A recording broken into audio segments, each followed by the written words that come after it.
Vamos lá, porque Fux suspende julgamento de Débora dos Santos, a mulher que pichou a estátua do STF com batom. Ministros do STF acreditam em plano de fuga do Jair Bolsonaro. Quem está dizendo isso é o G1, que tem contatinho privado dos ministros da Suprema Corte. E Donald Trump impõe tarifas de 25% a países que compram petróleo da Venezuela. Você vai entender tudo, fique comigo, deixa o like. Meu nome é Bruno Johnson e vamos à primeira notícia, que é essa daqui. Ministro Fux suspende o julgamento de Débora dos Santos. A gente sabe que o relator Moraes votou pela condenação da cabeleireira 12 anos de prisão, o que deixou o mundo jurídico, em especial, revoltado. A própria imprensa de esquerda, que está enxergando excessos e abusos. O mundo político, a população em si, um tremendo absurdo. E acontece que ele pediu vista para avaliar melhor o caso. Aqui, ó, Fux pediu vista do processo.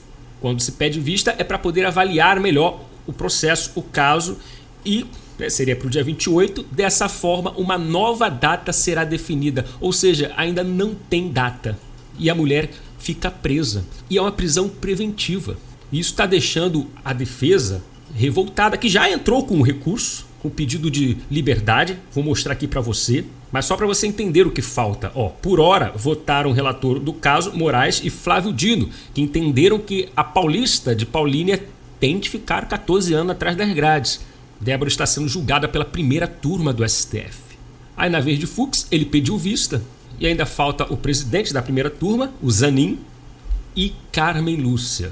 E aqui a repercussão disso, quero mostrar aqui a postagem do André Massiglia, que comentou sobre, ele é jurista. Não é o advogado de defesa ainda, mas ele diz uma coisa muito importante aqui sobre a prisão preventiva, que é o que acontece com Débora. A prisão preventiva, prevista no artigo 312 do Código de Processo Penal, serve para garantir a ordem e evitar risco a investigações. Nada que justifique a prisão dela.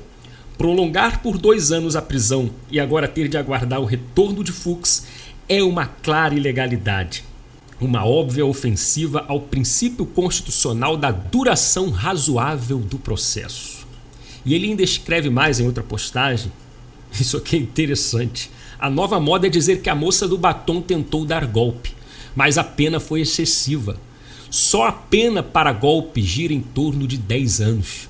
Então, ou foi excessivo ou ela tentou dar golpe. E se foi excessivo a ela, por que não seria aos demais que quebraram cadeiras e pegaram 17 anos? A consciência das pessoas responde ser excessivo, a ideologia responde que foi golpe. As duas coisas são inconciliáveis nesse caso. Inclusive eu peguei aqui uma foto, foi até o Luiz Camargo que publicou nas redes sociais, Luiz Camargo Vlog. Eu também postei na minha página do Facebook, o PHB. Mas aí eu botei a legenda aí no meio da foto. Governo Lula e STF salvando a democracia. No dia em que foram limpar a estátua do STF, tirar o batom, porque o golpe estava ali. E o cara com a mangueira, jogando água na pressão em cima da estátua, salvando ali a democracia. O dia que salvaram a democracia. Gente, parece uma piada isso tudo. E isso é muito triste, né? Para Débora e outros envolvidos no 8 de janeiro, que estão presos ilegalmente e injustamente. Agora aí já está na sua tela, ó. Advogados entram com pedido de liberdade para Débora depois de decisão de Fux, que fez o pedido de vista. A defesa ingressará imediatamente com o pedido de liberdade para que Débora seja solta com a máxima urgência, enquanto o processo segue seu curso regular, informaram os advogados da cabeleireira em nota obtida em primeira mão por Oeste, Revista Oeste. Aspas, manter Débora presa sem uma decisão definitiva quando sequer a previsão de retomada do julgamento afronta os princípios constitucionais da razoável duração do processo e da presunção de inocência. O mesmo que diz ali, né, o jurista, o André Massiglia. Aí entra propaganda aqui, é porque eu compartilho tela, aí tá sujeito a isso. Bom, então vamos aguardar e agora vamos ver essa notícia aqui, que também é de hoje, 24 de março. Ministros do STF acreditam em plano de fuga de Bolsonaro. Na avaliação de magistrados, objetivo de ida de Eduardo Bolsonaro para os Estados Unidos prepara exílio para o pai.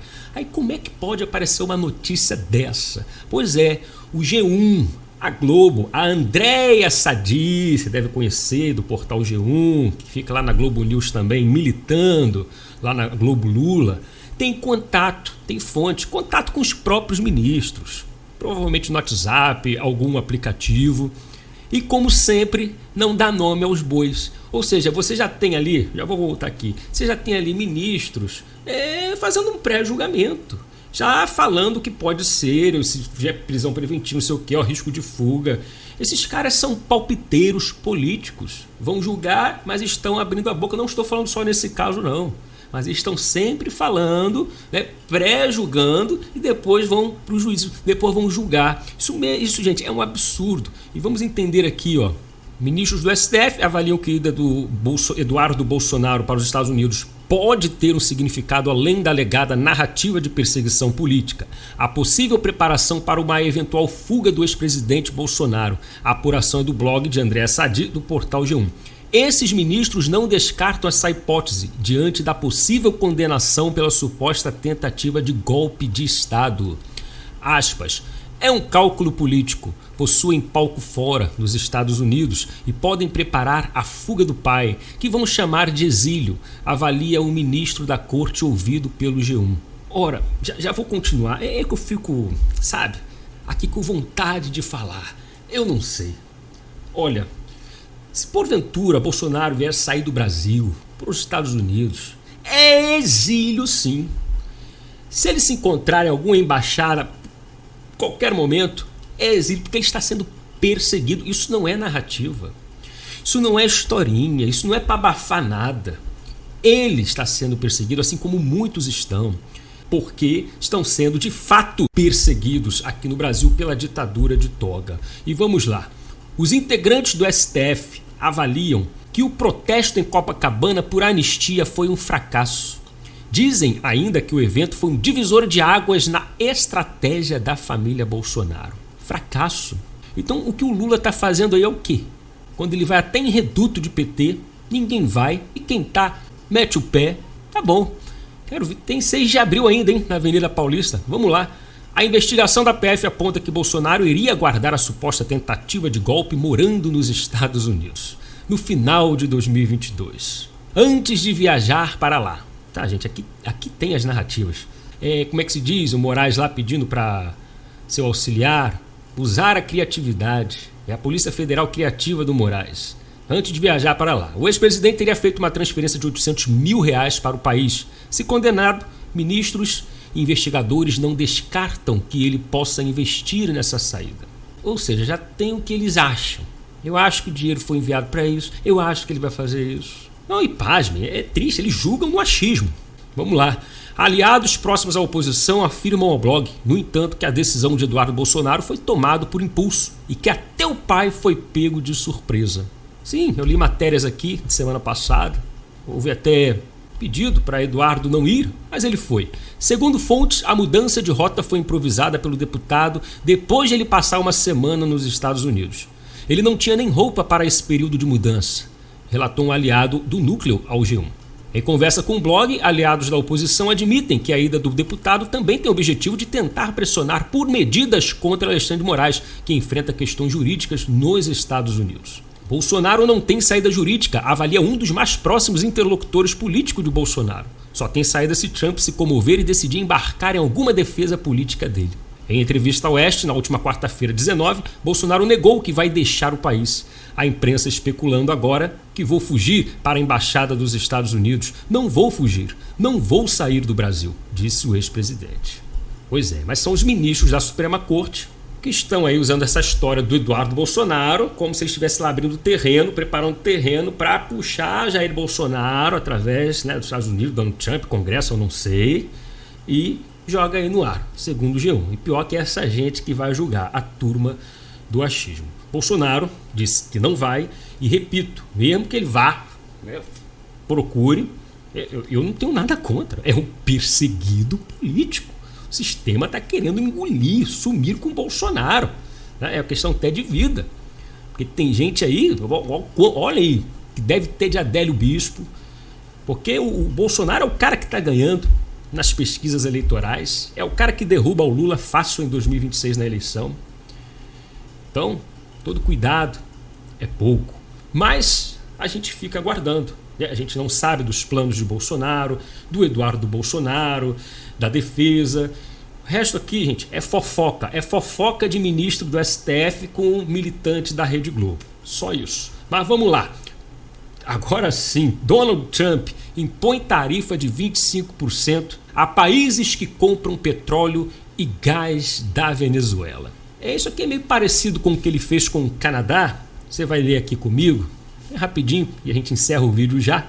E essa medida entra em vigor a partir de abril aqui, olha. Qualquer país que comprar petróleo de Caracas terá de pagar tarifas aos Estados Unidos.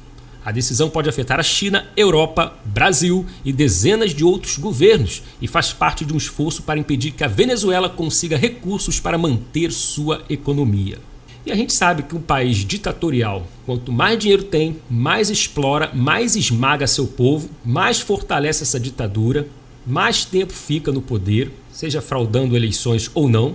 Mas o caso não é nem esse. O caso, como eu falei, parecido com o Canadá, nas redes sociais o presidente norte-americano afirmou que está... O Canadá não, o México, né? Acho que o Canadá também, mas principalmente o México, facilitando a entrada de pessoas perigosas no país. Trump afirmou que está aplicando tarifas contra bens venezuelanos que sejam exportados para terceiros países. O pacote de retaliações seria uma resposta ao fato de que a Venezuela teria enviado aos Estados Unidos de forma proposital e enganosa dezenas de milhares de criminosos de alto escalão e outros, muitos dos quais são assassinos e pessoas de natureza muito violenta. Então tá aí as sanções em cima da Venezuela. Essas são as notícias aí, principais notícias do dia 24 de março. Aí, você gostou? Se gostou, deixa o like, comenta, compartilha com os amigos. Meu nome é Bruno Johnson e até o próximo vídeo. Um forte abraço.